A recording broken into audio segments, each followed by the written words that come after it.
Hello class, welcome back बच्चों। बेटा बात स्टार्ट कर रहे हैं ऑर्गेनाइजेशनल स्ट्रक्चर की। कल जाते जाते थोड़ी सी बात की थी बेटा, आज वहीं से स्टार्ट करेंगे। मेरी तरफ देखना, मैं रिवीजन करा दूँ एक बार आपको बहुत जल्दी से, ठीक है बाबू। सबसे पहले इस चैप्टर में हमने डेलीगेशन डिसेंट्रलाइजेशन की बात स्टार्ट की थी। सब सामने देखेंगे बेटा, कोई कहीं नहीं देख रहा। सबसे पहले इस चैप्टर में हमने डेलीगेशन डिसेंट्रलाइजेशन की बात स्टार्ट की थी। डेलीगेशन का डिक्शनरी मीनिंग होता है डिस्ट्रीब्यूशन, और अगर मैं कहूँ डेलीगेशन ऑफ अथॉरिटी तो उसका मतलब होता है डिस्ट्रीब्यूशन ऑफ अथॉरिटी, ठीक है। ये बात की थी बाबू।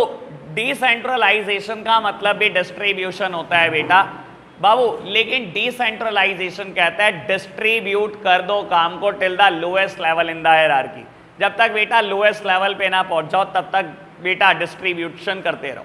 डेलीगेशन बोलता है बेटा दो लेवल में ही डिस्ट्रीब्यूट करेंगे, डिसेंट्रलाइजेशन बोलता है मल्टीपल लेवल में डिस्ट्रीब्यूट करेंगे। मैं इसके लिए एक स्टेटमेंट बोलता था, in delegation we multiplied by 2 and in decentralisation we multiplied by many. Delegation compulsory process है बेटा, क्योंकि कोई भी इंडिविजुअल सारे काम खुद से नहीं कर सकता, ठीक है ना बेटा। और डिसेंट्रलाइजेशन ऑप्शनल है बेटा, ये डिपेंड करता है कि ऑर्गेनाइजेशन की पॉलिसी क्या है।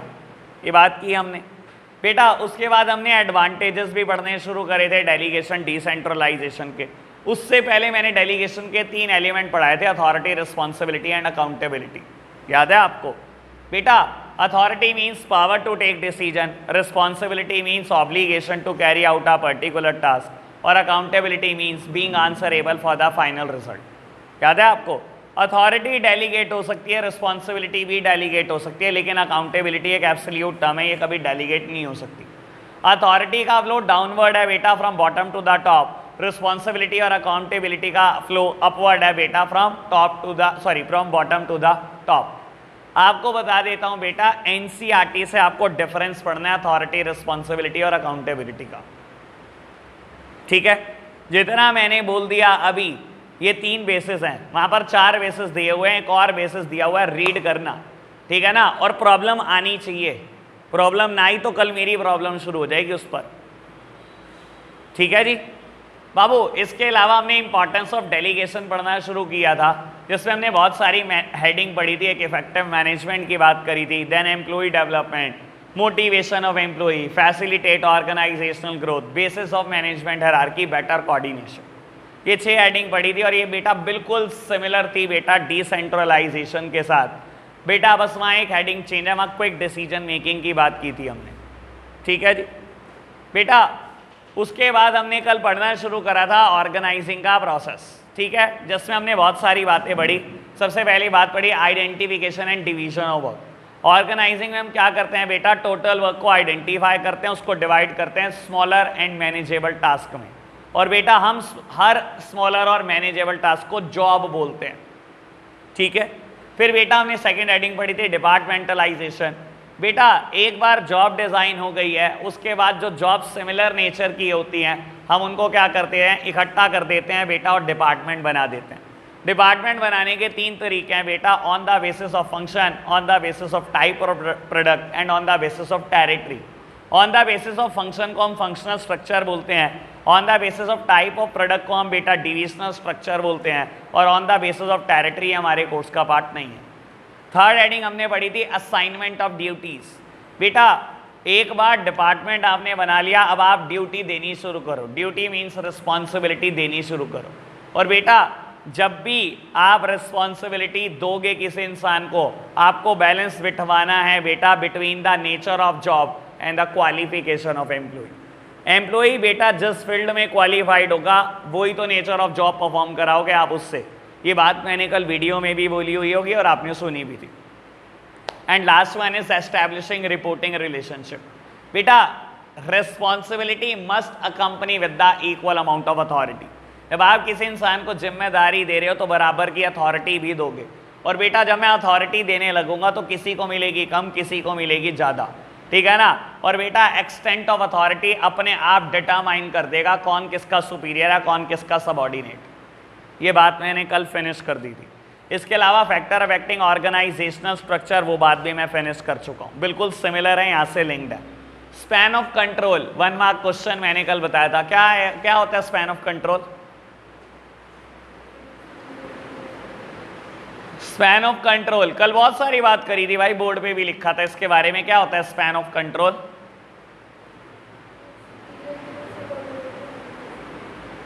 Number of subordinates to be controlled by a single superior. एक सुपीरियर कितने सबऑर्डिनेट्स को कंट्रोल कर सकता है? मैं हार्वर्ड यूनिवर्सिटी की बात कर रहा था आपके साथ, मैंने आपसे प्रज्ञान स्थलीय स्कूल की बात करी थी, इवन खुद अपना लाइव एग्जाम्पल भी देकर बताया था, ठीक है ना।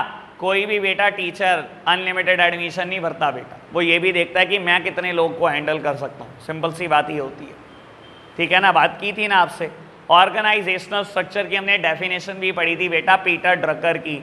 Organisational structure is an indispensable means and a wrong structure will seriously impair the business performance or even destroy it. Organizational structure बेटा बड़ी necessary term है, और एक बार एक गलत स्ट्रक्चर अडॉप्ट कर लोगे बेटा तो ऐसा हो सकता है बिजनेस परफॉर्मेंस या तो खराब ही हो जाए या बेटा पूरा बिजनेस ही डिस्ट्रॉय ना हो जाए आपका, ठीक है जी। बेटा ऑर्गेनाइजिंग की डेफिनेशन पहले पेज पर आ जाओ, सबसे पहला टॉपिक ही है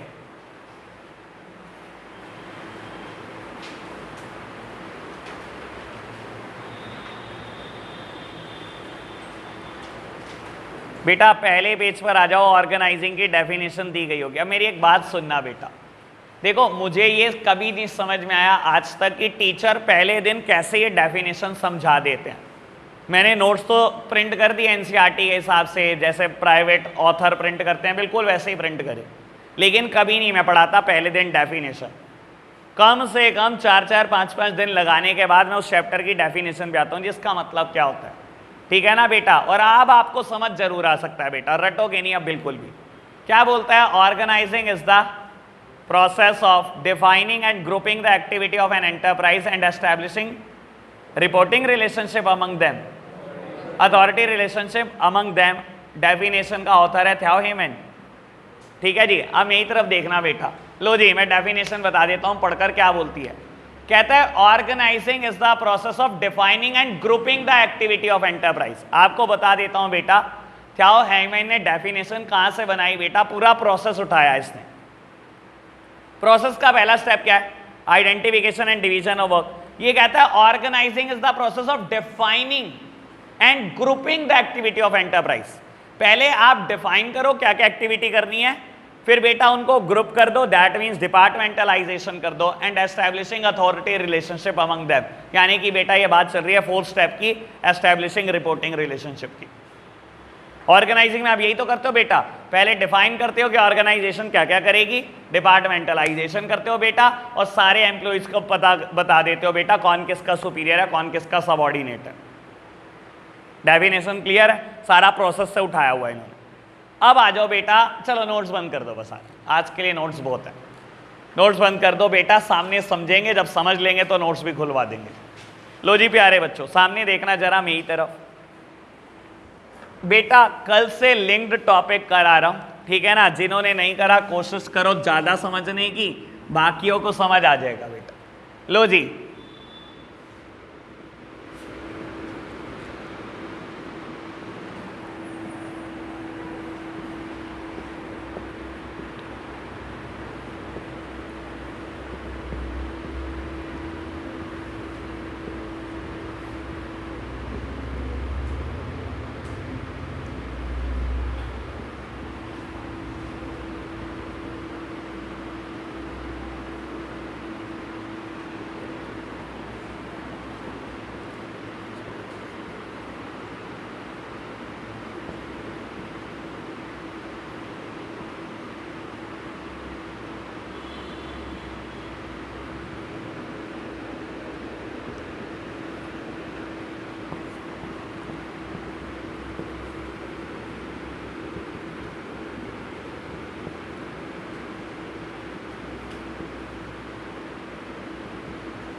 लो प्यारे बच्चों, सामने देखना जरा मेरी तरफ बेटा। ऑल्दो कल मैंने एक ऐसा डायग्राम बनाया था, आज बहुत तगड़ी चर्चा इसके ऊपर करनी है, और बता देता हूं यहां से क्वेश्चन आता जरूर है पेपर में, ऐसा नहीं हो सकता कि पेपर यहां से ना बेटा।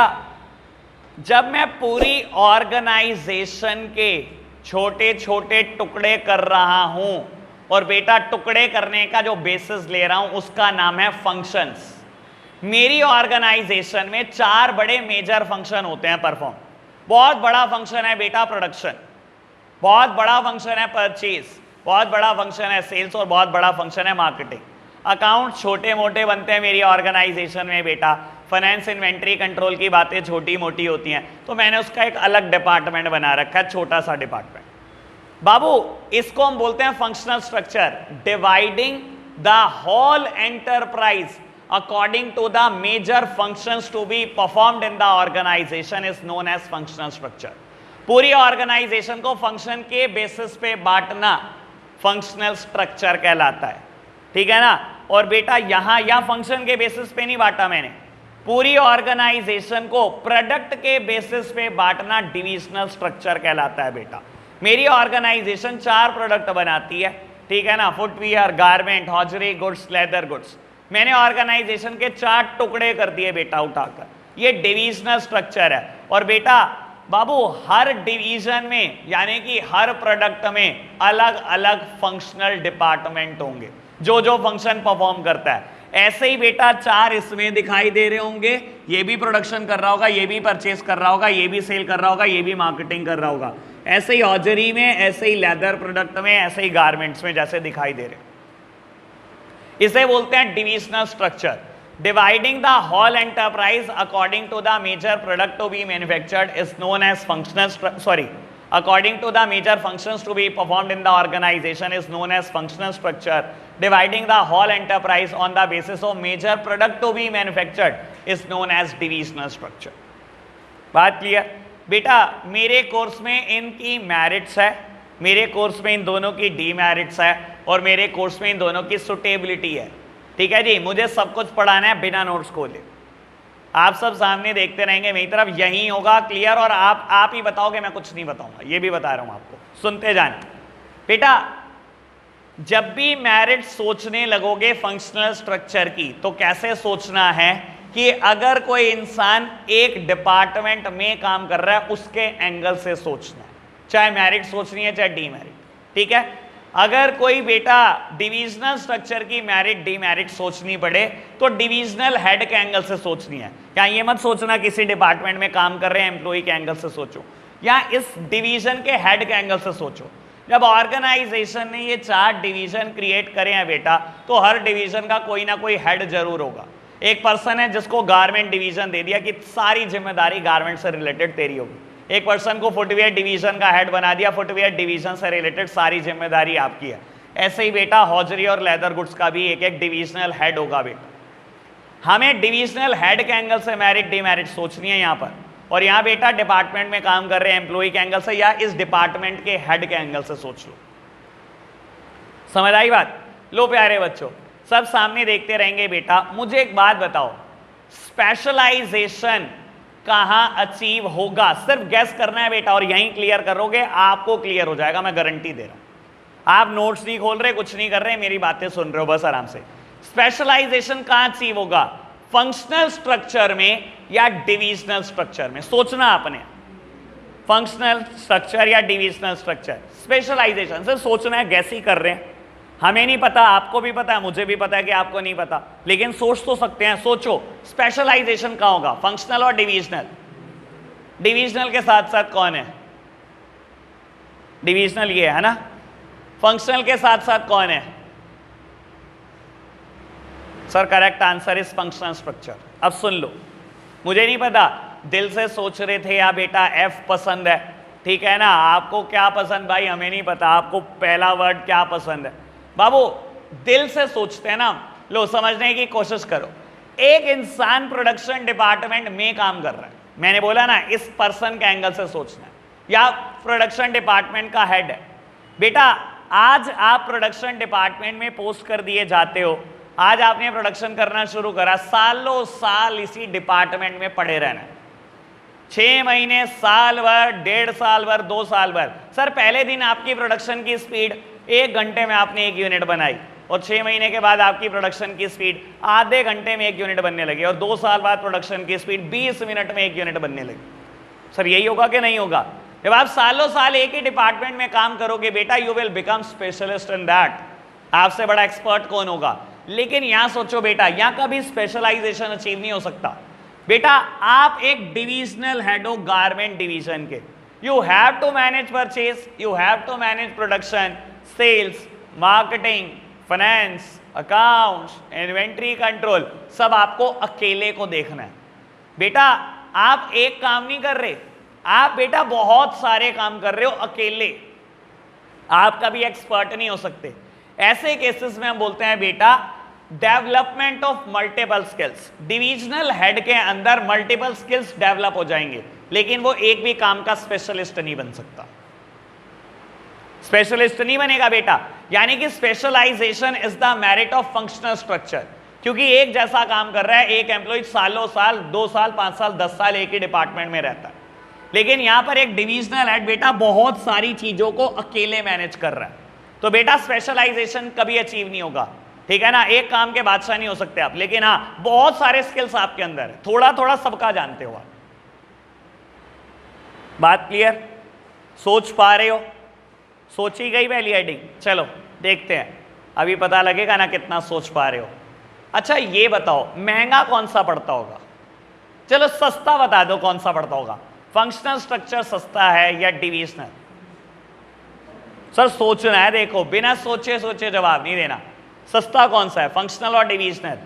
राहुल क्या लगता है, फंक्शनल डिविजनल? डिविजनल सस्ता लगता है। चलो राहुल के साथ साथ कौन है? मैं हूं, मतलब राहुल के साथ। डिविजनल में और कौन कौन है? नहीं है। फंक्शनल में कौन कौन है? मैं फंक्शनल में नहीं हूं। सक्षम फंक्शनल होगा सस्ता। सिमरन क्यों?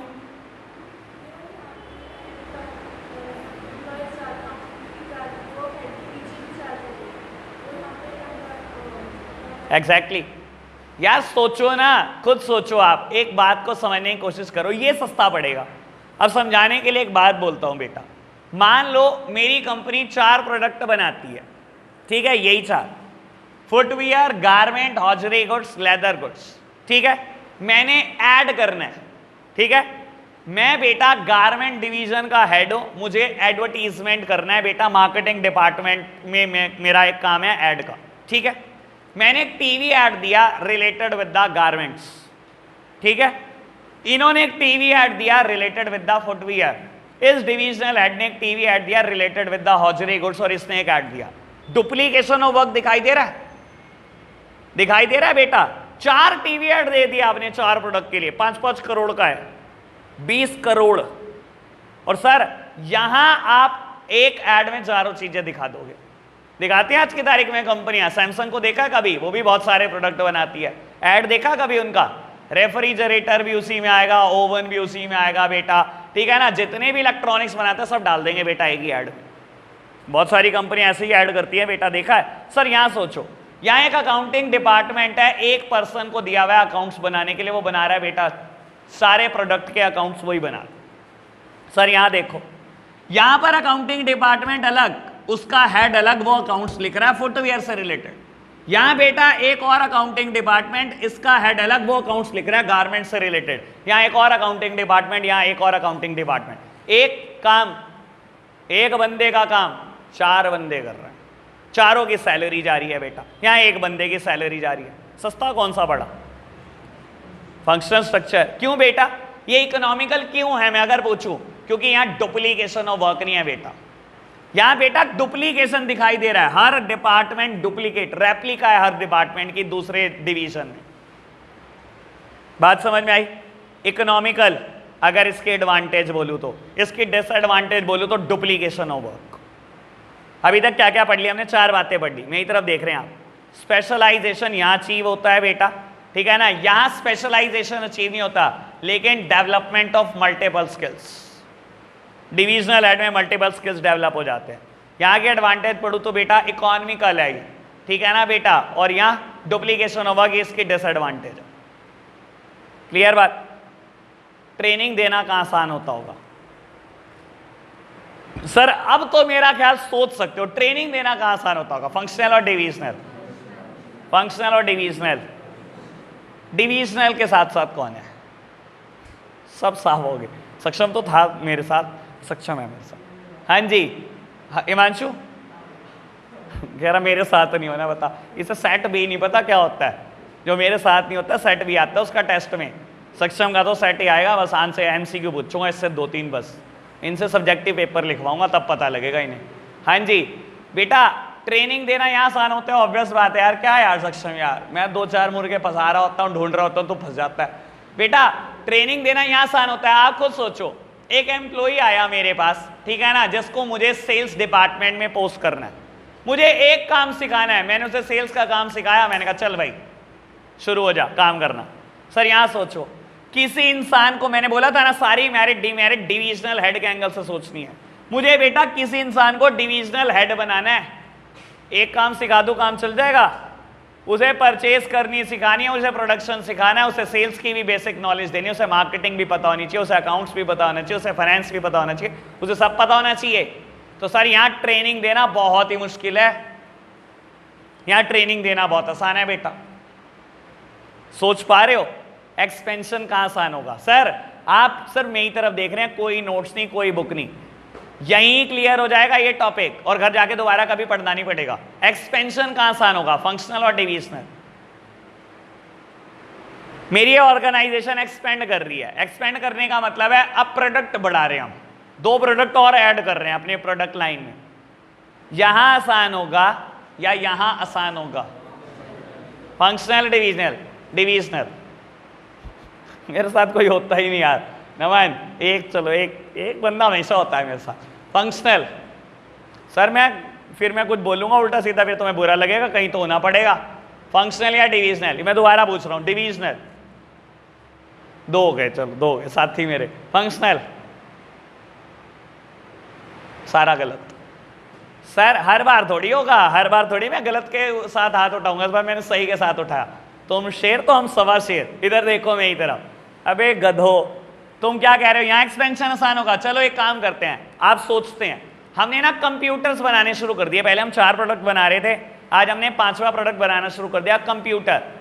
बेटा यहां सोचो क्या होगा, मैंने एक नया डिवीजन क्रिएट करा कंप्यूटर, 4 डिपार्टमेंट बनाए और चारों के लिए नए एम्प्लॉय रिक्रूट कर दिए without disturbing the entire organization. मैं एक नया प्रोडक्ट ऐड कर गया, पता लगा इन चारों को कि कब नया डिवीजन ऐड हो गया? इनको तो पता भी नहीं लगेगा, हवा भी नहीं आएगी भाई कि कब एक नया डिवीजन ऐड हुआ कंप्यूटर, कब चारों के लिए स्टाफ आ गया और कब कंप्यूटर बनना शुरू हो गया, बिकना शुरू हो गया। इनको तो बहुत बाद में पता लगेगा।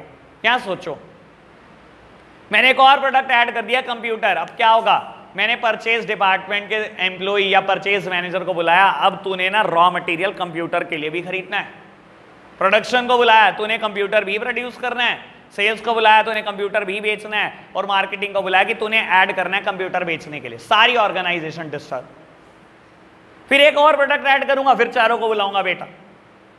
तो बेटा यहां कहीं एक्सपेंशन आसान नहीं होता, एक्सपेंशन हमेशा यहां आसान होता है। समझ आई बात?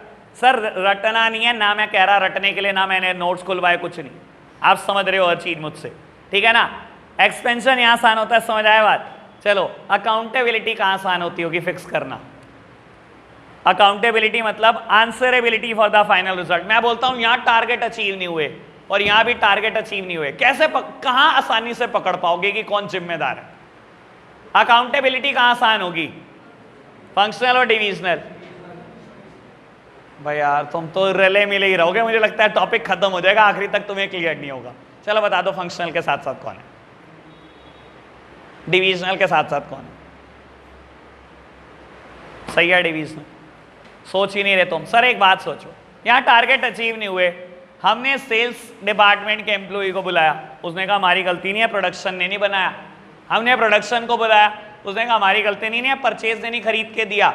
तो सर एक दूसरे के ऊपर आप दोष देते रहोगे बेटा, हम ढूंढते रहेंगे बंदा कौन है, बुलाते रहेंगे, एक एक के ऊपर कार्रवाई करते रहेंगे। यहां देखो सर गारमेंट डिवीजन में 20 लाख का लॉस आ गया, डिवीजनल हेड को बुलाया, फायर कर दिया, निकाल दिया ऑर्गेनाइजेशन से। सर दिक्कत क्या है? जब आप डिवीजनल हेड हो, आपको आपके डिवीजन से रिलेटेड सारी पावर है, जो मर्जी डिसीजन लो, तो लॉस कैसे आ गया? मैंने क्या कहा था, मेरिट डिमेरिट डिविजनल हेड के एंगल से सोचनी है, डिपार्टमेंटल हेड के एंगल से सोचनी है। यहां तो सर जिम्मेदारी आप शिफ्ट करते रहोगे एक दूसरे के ऊपर, यहां शिफ्ट कैसे करोगे? आप डिविजनल हेड हो, सारे डिसीजन आपके हैं बेटा, तब भी लॉस आ गया तो जिम्मेदार कौन हुआ? आप ही तो जिम्मेदार हुए, निकाल दिए जाओगे। ऑर्गेनाइजेशन में एक दिन भी नहीं लगेगा, उनको कुछ नहीं ढूंढना बेटा, जैसे ही लॉस आया वैसे ही बाहर हुआ। तो यहां बेटा अकाउंटेबिलिटी, आपकी आंसरेबिलिटी फिक्स करना बहुत ही आसान है। यहां ढूंढना पड़ेगा बेटा कि किसको जिम्मेदार ठहराएं आखिरी में। समझ आई बात? क्लियर हुई इतनी बात? और पूछते हैं बेटा, डिसीजन मेकिंग क्विक कहां पर होगी? यानी कि क्विक डिसीजन मेकिंग, ये फंक्शनल की मेरिट होगी या डिविजनल की? डिविजनल की। क्यों बेटा? जब आप डिविजनल हेड हो, आपको किसी को जवाब ही नहीं देना बेटा, आप मालिक को। बेटा देखो एक बात बता देता हूं, ये जो अलग अलग डिवीजन है ना बेटा, ये ऐसे ऑपरेट करते हैं जैसे एक ऑटोनोमस यूनिट हो। ऑटोनोमस यूनिट मतलब जैसे आप एक अलग ही ऑर्गेनाइजेशन हो, आप अलग ऑर्गेनाइजेशन हो, आप अलग हो, आप अलग हो, और डिविजनल हेड मालिक है बेटा। डिविजनल हेड को इतनी पावर होती है कि बेटा अपने डिवीजन से रिलेटेड जो मर्जी डिसीजन ले सकता है और किसी को बताना नहीं है उसको। तो सर वो उसको क्या टेंशन है? फिर डिसीजन मेकिंग कितनी जल्दी होगी आप सोच सकते हो। यहां बेटा आपके हाथ में पावर कहां होती है? लिमिटेड पावर होती है आप सबके हाथ में। आप सब रिपोर्ट कर रहे हो बेटा एमडी को, एमडी लेता है डिसीजन मेकिंग। यहां बेटा एमडी ने सारे डिविजनल हेड बनाए हुए हैं, डिविजनल हेड को ऑटोनोमस यूनिट दी हुई है। आपको कहा ये आपकी अलग इंडस्ट्री है, आप डिसीजन मेकिंग करोगे इससे रिलेटेड सारी। तो यहां डिसीजन मेकिंग बड़ी क्विक है, बड़ी इमीडिएट है, बड़ी प्रॉम्प्ट है बेटा। कोई दिक्कत तो नहीं? मेरिट्स क्लियर हो गई? लगभग लगभग मैंने सारी बता दी। मेरी तरफ देखना एक बार और फिर फटाफट से क्विक रिवीजन। बेटा specialisation is the merit of functional और divisional. Quick decision making, economical, effective training. Training देना यहां आसान होता है, एक ही तो काम सिखाना है ना, एक ही तो काम सिखाना है ना। डेवलपमेंट ऑफ मल्टीपल स्किल्स, यहां पर बाबू एक डिविजनल हेड में सोचो कितने सारे स्किल्स होते होंगे, ठीक है ना। क्विक डिसीजन मेकिंग यहां पर आई है। अकाउंटेबिलिटी फिक्स करना का आसान है। Duplication of work is the demerit of, यहां डुप्लीकेशन ऑफ वर्क है। Economical is the merit of, क्योंकि यहां डुप्लीकेशन ऑफ वर्क नहीं इसलिए सस्ता पड़ता है, ये बहुत महंगा पड़ता है। क्लियर हुई? चलो आगे की बात करते हैं। बाबू आपको ये बता देता हूं, दोनों की दोनों जगह एक डीमेरिट है। वैसे दो डीमेरिट है, दोनों जगह पर होती है। पहले एक डीमेरिट का डिस्कशन करते हैं। डीमेरिट का नाम है ऑर्गेनाइजेशनल इंटरेस्ट इग्नोर्ड। सर देखो पता क्या हुआ, ऑर्गेनाइजेशन ने जब छोटे छोटे डिपार्टमेंट बनाए ना, या ऑर्गेनाइजेशन ने जब छोटे छोटे डिवीजन बनाए, हम ना बेटा आइसोलेशन में ऑपरेट करना शुरू कर देते हैं। हम सोचते हैं हमारा क्या लिंक है ऑर्गेनाइजेशन के साथ, ठीक है ना। प्रोडक्शन डिपार्टमेंट अलग बना हुआ है अलग जगह पर, ऑर्गेनाइजेशन में आप एंटर करते हो लेफ्ट हैंड साइड 10 किलोमीटर दूर या 5 किलोमीटर दूर जाकर प्रोडक्शन डिपार्टमेंट है। आप कभी जाके भी नहीं देखते दूसरा डिपार्टमेंट कहां है, सीधा प्रोडक्शन डिपार्टमेंट में गए और आपको अलाउड भी नहीं होता दूसरे डिपार्टमेंट में जाना। सारी जिंदगी वहीं काम करना है आपको। बेटा हम ना ऐसे ऑपरेट करने लगते हैं जैसे हम एक ऑटोनोमस यूनिट है बेटा, हम ऐसे ऑपरेट करने लगते हैं जैसे हम आइसोलेशन में अकेले काम कर सकते हैं। हम बेटा ज्यादा फोकस करते हैं अपने डिपार्टमेंटल ऑब्जेक्टिव पर rather than organisational total interest. हर कोई डिपार्टमेंट कहता है मेरे डिपार्टमेंट का ऑब्जेक्टिव अचीव हो जाए, हर कोई चाहता है मेरा डिपार्टमेंट सबसे अच्छा हो जाए। हम ये तो भूल ही जाते हैं कि ऑर्गेनाइजेशन का टोटल इंटरेस्ट क्या है, या ऑर्गेनाइजेशन का इंटरेस्ट प्रॉफिट मेकिंग है। आप खुद सोचो, प्रोडक्शन डिपार्टमेंट को नेस्ले ने टारगेट दे दिया कि आपको मैगी का प्रोडक्शन करना है 1 करोड़ यूनिट, ठीक है जी। और ये पागलों की तरह प्रोडक्शन में लग गया कि मुझे 1 करोड़ यूनिट बनानी है, मेरे डिपार्टमेंट का टारगेट 1 करोड़ यूनिट प्रोड्यूस करना, ठीक है जी। 10 दिन के अंदर अंदर बेटा मैगी बैन हो जाती है, और ये कह रहा नहीं नहीं मेरा तो डिपार्टमेंटल ऑब्जेक्टिव ज्यादा इंपॉर्टेंट है, मैं तो 1 करोड़ यूनिट बनाऊंगा ही बनाऊंगा। ठीक है, ठीक कर रहा है ये सर, ऐसे ही तो करती है दुनिया। भूल जाते हो कि ऑर्गेनाइजेशन का टोटल इंटरेस्ट प्रॉफिट मेकिंग है बेटा, और आप क्या करने लगते हो, अपने डिपार्टमेंटल ऑब्जेक्टिव को ज्यादा फोकस करने लगते हो बेटा, ज्यादा अहमियत देनी शुरू करते हो, और वहीं बेटा ऑर्गेनाइजेशन का लॉस होना शुरू हो जाता है। ठीक है ना। और यही डिसएडवांटेज यहां पर भी है बेटा, ऑर्गेनाइजेशनल इंटरेस्ट यहां पर भी इग्नोर होता है बेटा। यहां आप किसको बेटा इंपॉर्टेंस देते हो, अपने डिवीजन के ऑब्जेक्टिव को। गारमेंट वाला कहता है अरे मुझे नहीं पता फुटवियर में क्या चल रहा है, या मुझे नहीं पता हॉजरी में क्या चल रहा है, या मुझे नहीं पता लेदर में क्या चल रहा है, बस हमारा बढ़िया चलना चाहिए। भाई यहाँ है 20 लाख के लॉस, यहाँ है 10 लाख के लॉस, यहाँ है 10 लाख के लॉस, और ये कह रहे हैं नहीं हमें तो 30 लाख के प्रॉफिट है, हम बहुत अच्छे हैं। सर ऑर्गेनाइजेशन का इंटरेस्ट सोचो ना, वहां क्या हुआ, 40 लाख का लॉस है, 30 लाख का प्रॉफिट, 10 लाख के लॉस में हो, बहुत अच्छा काम कर रहे हो आप। यही होता है ना अल्टीमेटली बेटा, हम अपने डिवीजन के इंटरेस्ट को ज्यादा इंपॉर्टेंस दे रहे होते हैं और भूल जाते हैं कि बेटा ऑर्गेनाइजेशन का टोटल इंटरेस्ट प्रॉफिट मेकिंग है। समझ में आया, दोनों की दोनों जगह हमने ऑर्गेनाइजेशन के इंटरेस्ट को इग्नोर मारा होता है। यहां बेटा डिपार्टमेंटल इंटरेस्ट को इंपॉर्टेंस, यहां डिविजनल इंटरेस्ट को इंपॉर्टेंस। क्लियर बात, दोनों जगह एक और डीमेरिट है बेटा, कन्फ्लिक्ट। यहां पर भी लड़ाई झगड़े हैं बेटा, यहां पर भी लड़ाई झगड़े हैं। रिलेटेड बता देता हूं, पूरी ऑर्गेनाइजेशन में मैं कहता हूं पूरी दुनिया में लड़ाई झगड़ा सिर्फ एक ही चीज का है sir, sometimes the interest of one or more department में not be compatible to the each other. और बहुत बार होता है बेटा बाबू, दो डिपार्टमेंट आपस में लड़ाई झगड़ा कर रहे हैं related with the finance. Finance department के पास पहुंच गया परचेज मैनेजर, लाओ पहले पैसे इधर तो फटाफट रॉ मटेरियल मंगाना है, ऑर्डर तैयार करो। प्रोडक्शन डिपार्टमेंट कह रहा क्या बात कर रहे हो, रॉ मटेरियल मंगा लो, मशीन है नहीं, किस चीज का प्रोडक्शन करोगे, कैसे करोगे, रुक जा पहले हमारे को मशीन मंगाने दे, फाइनेंस डिपार्टमेंट पहले हमें पैसा दे। मार्केटिंग कह रहा क्या करोगे, मशीन मंगा लो, गुड्स प्रोड्यूस कर लो, मैं ऐड नहीं करूंगा, बिकेगा कैसे, पहले पैसे मुझे दो, पहले मुझे ऐड तो करने दो, ब्रांड अवेयरनेस तो करने दो, पहले ब्रांड अवेयरनेस हो जाएगी तो अपने आप आपके पास ऑर्डर आएंगे, पहले पैसे मुझे दो। सर दिख रहा है क्या हो रहा है, सारे डिपार्टमेंट लड़ रहे हैं आपस में, किससे रिलेटेड, पैसे से related. Interest of one or more department में not be compatible to the each other, और ये लड़ाई झगड़ों की वजह होता है बेटा। कोई कोऑपरेट करना नहीं चाहता, सबको लगता है पहले पैसे की जरूरत हमारे को है। क्लियर बात। और सर यहां पे भी तो लड़ाई झगड़ा इसी चीज का। मान लो ये पहले साल के प्रॉफिट लॉसेस हो गए, ठीक है, 30 लाख का प्रॉफिट गारमेंट ने कमा के दिया, इसने लॉस, इसने लॉस, इसने लॉस, ठीक है ना। और बेटा ये सब पैसे मांगने पहुंच गए एमडी के पास। बेटा यहां डिपार्टमेंट लड़ रहे होते हैं या डिवीजन लड़ रहे होते हैं। गारमेंट डिवीजन ने कहा सबसे ज्यादा प्रॉफिट हमने कमा के दिया है तो सबसे ज्यादा पैसे हमें मिलने चाहिए। फुटवियर कह रहा अगर इस हिसाब से सोचोगे तो हम तो कभी प्रॉफिट में नहीं आ पाएंगे, हम सबसे ज्यादा लॉस में थे, पहले सबसे ज्यादा पैसा हमें दो तभी तो हम प्रॉफिट में आ पाएंगे। हम पहले कॉप अप तो करें लॉसेस के साथ, फिर नई इन्वेस्टमेंट करें तभी तो जाके प्रॉफिट में आएंगे। तो बेटा यहां पर सारे डिपार्टमेंट लड़ रहे हैं कि सॉरी डिवीजन लड़ रहे हैं कि हमें पैसा दो पहले, यहां सारे डिपार्टमेंट लड़ रहे थे। तो बेटा दोनों की दोनों जगह कन्फ्लिक्ट है बेटा, समझ आई बात, कोई दिक्कत तो नहीं। रीड करना शुरू करें, पहले फंक्शनल स्ट्रक्चर रीड करेंगे पूरा का पूरा, सुटेबिलिटी छोड़ दो, डिसएडवांटेज तक रीड कर दो।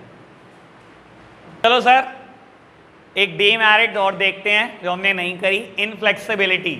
लो मेरी तरफ देखना, पहले मैं समझा दो यार, फिर रीड तो देखो आप कर ही लेते हो यार, रीड तो मैंने कभी किया ही नहीं आज तक। इनफ्लेक्सिबिलिटी देखो बेटा, एक बात बता देता हूं, किस चीज की इनफ्लेक्सिबिलिटी है बेटा फंक्शनल स्ट्रक्चर में। बाबू it is very very difficult, और ये दुनिया के ऊपर भी बात लिखती है, it is very difficult to appreciate others job. दुनिया में सबसे मुश्किल काम पता है क्या है, दूसरे की जॉब को अप्रिशिएट करना। हमें लगता है पूरी ऑर्गेनाइजेशन चली मेरे दम पे रही है। किसी भी एम्प्लॉय को देख लो जो नौकरी कर रहा हो, उसे लगता है मैं नौकरी से चला जाऊंगा ना तो इनकी ऑर्गेनाइजेशन गिर जाएगी। सबको लगता है मैं चला रहा हूं ऑर्गेनाइजेशन। कितने कितने बड़े बड़े भ्रम पाल के बैठे हैं लोग। लो जी इधर देखना, सर यहां भी यही है, कोई डिपार्टमेंट दूसरे डिपार्टमेंट की तारीफ नहीं करना चाहता कि तू अच्छा काम कर रहा है, सबको लगता है सब कुछ मैं कर रहा हूं। प्रोडक्शन डिपार्टमेंट को लगता है मैं चला रहा हूं ऑर्गेनाइजेशन, मैं ना प्रोडक्शन करूंगा तो कुछ नहीं बिक सकता तुम्हारा, ठीक है ना। और ये परचेज डिपार्टमेंट को कह रहा है तेरा क्या काम है, सिर्फ परचेज करके देना रॉ मटेरियल, 5 अप्रैल तक तू गुड्स खरीद के साइड करता है, बाकी 360 दिन खाली तो बैठता है तू, तेरा काम ही क्या ऑर्गेनाइजेशन में। सर यही इनफ्लेक्सिबिलिटी है, it is very difficult to appreciate others job. हम कभी दूसरे की जॉब को अप्रिशिएट नहीं करना चाहते, समझ आई बात। रीड करके बताना।